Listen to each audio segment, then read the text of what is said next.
आप सभी को जय श्री श्याम। कैसे आप सब उम्मीद से बच्चे होंगे। प्रेमियों, आज की इस वीडियो में बात करेंगे कि अगर यह लक्षण दिखाई दें तो समझ जाना बाबा श्याम ने आपकी परीक्षा लेनी शुरू कर दी है। सावधानी पूर्वक सुनिएगा, एक एक बात को आपके जीवन में काम आने वाली बात आप लोगों को बताई जा रही है। आप जिस भी देवी देवता को अपना इष्ट मानकर पूजा करते हो, अगर यह लक्षण दिखाई दे तो समझ लेना आपके उस इष्ट ने आपकी परीक्षा लेनी शुरू कर दी है। कैसे होती है परीक्षा, क्या होती है परीक्षा? जब आप किसी भगवान का नाम ही नहीं लेते, पूजा ही नहीं करते, सिर्फ अपने काम से काम रखते हो, तो कोई भी देवी देवता आपकी परीक्षा नहीं लेता। परीक्षाएं कब ली जाती हैं? परीक्षाएं विद्यार्थियों की ही होती है। जो स्कूल जाते हैं उन्हीं की तो परीक्षा होती है। जो कभी स्कूल गए ही नहीं उनकी कैसी परीक्षा? सेम थ्योरी यहाँ भी अप्लाई होती है। जब कोई भी व्यक्ति, चाहे वो किसी भी धर्म जाति संप्रदाय से संबंध रखता हो, जब वो किसी भी देवी देवता के नजदीक जाने लगता है तो वो देवी देवता परखते हैं कि क्या यह शरीर, क्या यह बच्चा हमारे लायक है। अगर लायक है तो ही वो उसका चुनाव करते हैं, अन्यथा उसको छोड़ देते हैं। तो जब हम माया को छोड़कर मायापति के नजदीक जाने की कोशिश करते हैं तो माया हमारी परीक्षा लेती है, और माया के रूप में खुद भगवान ही हमारी परीक्षाएं लेनी शुरू कर देते हैं। सबसे पहले क्या संकेत मिलता है? जब आप निरंतर पूजा करते रहते हो, मान के चलो आप बाबा श्याम की पूजा करते हो, निरंतर पूजा करते जा रहे हो, तो धीरे धीरे आप गरीब होना शुरू हो जाओगे, गरीबी की तरफ चलते जाओगे। आपको लगेगा कि यार मैं तो दिन रात पूजा कर रहा हूँ, दिन रात रो रहा हूँ, यहाँ बाबा सुनने की बजाय मेरा तो काम रुकवा दिया बाबा ने। आपका काम रुक जाएगा, धीरे धीरे आपके ऊपर कर्जा होना शुरू हो जाएगा। क्यों हो जाएगा? क्योंकि भगवान देखना चाहते हैं कि आप कितने मजबूत हो। भगवान को खुद बाबा श्याम परीक्षा देकर यहाँ तक पहुंचे हैं। कौन सी परीक्षा, कितनी परीक्षा? बाबा श्याम से पहली परीक्षा ली गई, पत्ते भिदवाए गए। बर्बरीक ने परीक्षा दी, शस्त्र परीक्षा में पास हुए बर्बरीक। दूसरी परीक्षा, शीश का दान मांगा गया, छल की परीक्षा। बर्बरीक ने वो परीक्षा भी दी, शीश का दान दिया, बर्बरीक से श्याम कहलाई।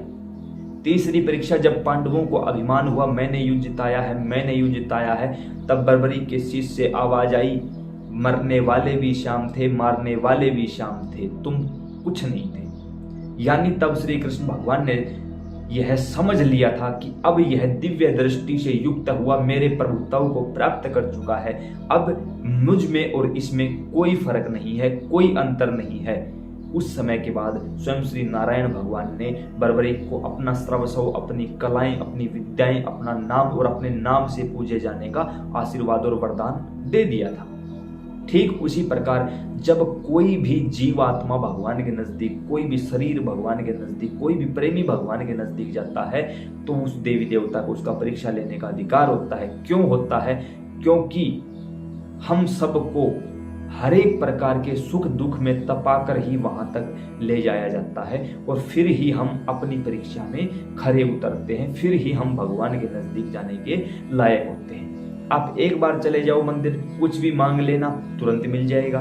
2 बार 10 बार जाओ, जितनी बार जाओगे कुछ भी मांग लेना, मिल जाएगा, पक्का मिलेगा। क्यों?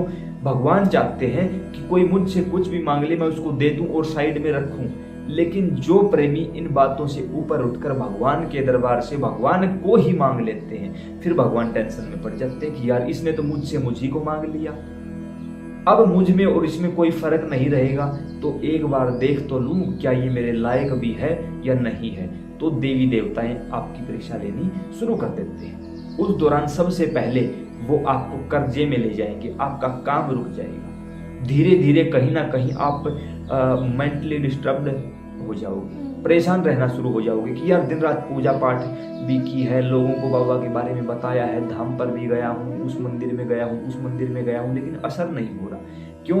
क्योंकि आपका टारगेट बड़ा है, बड़े टारगेट के लिए बहुत ज्यादा मेहनत करनी है। धीरे धीरे बाबा श्याम आपको आपके परिवारजनों से, रिश्तेदारों से, आपके फ्रेंड सर्कल से अलग कर देंगे, बिल्कुल अकेला कर देंगे। या दूसरे शब्दों में कहूं तो समाज का जो असली आईना है वो आपको दिखाया जाएगा कि आपके आसपास जो लोग आपको भाई भाई कहते फिरते हैं वही आपके असली दुश्मन हैं, और वो ही नहीं चाहते कि आप कामयाब हो जाओ। जब आप भगवान की तरफ बढ़ोगे तो वो लोग आपसे नाराज हो जाएंगे। तू तो हमारे साथ नहीं बैठता, तू तो आजकल पार्टियों में नहीं चलता, तू आजकल हमारा कहना नहीं मानता, तू आजकल एंजॉय नहीं करता, तू आजकल इन चीज़ों का सेवन नहीं करता, तूने तो सारी गंदी आदतें छोड़ दी। वो फ्रेंड सर्कल छूट जाएगा, रिश्तेदारी, परिवारजन सब कुछ छूट जाएगा। क्यों? क्योंकि इस रास्ते पर हमें अकेला चलना होता है, कोई दूसरा नहीं चलवाता। और जब हमारे गुरु भी इस चीज को देखते हैं कि बच्चा आगे चल रहा है, तो गुरुजन भी परीक्षा लेना शुरू कर देते हैं, यानी डबल अटैक। उसके साथ आपका काम बंद पड़ जाएगा, नीचे आ जाएगा, कर्जा होने लगेगा, शरीर में रोग लगने शुरू हो जाएंगे। आपको लगेगा यार ये हो क्या रहा है मेरे साथ, ये सब चल क्या रहा है। जबकि वास्तविकता ये होती है कि भगवान आपको समाज का चेहरा भी दिखाना चाहते हैं, उसके साथ साथ आपकी हर एक प्रकार से परीक्षा लेकर आपको उस अग्नि में तपाकर पूर्ण रूप से कुंदन बनाना चाहते हैं। भगवान पूर्ण रूप से शुद्ध करके अपने लायक बनाना चाहते हैं ठाकुर जी। इसलिए आपकी चारों तरफ से ये परीक्षाएं ली जा रही है। रात को सपन के माध्यम से आपको डरावने सपने आने शुरू हो जाएंगे। आपको लगेगा यार मैं तो पूजा करता हूँ फिर भी डरावने सपन क्यों आते हैं। रात को अगर आप महिला हो तो नग्न पुरुष दिखाई देगा, पुरुष हो तो नग्न महिलाएं दिखाई देंगी, ताकि किसी भी प्रकार से आपका ब्रह्मचर्य खंडित किया जा सके, ताकि किसी भी प्रकार से आपको डरा धमका के वापस भेज दिया जाए कि वापस चले जाओ भाई, आगे इस रास्ते पर बहुत खतरा है।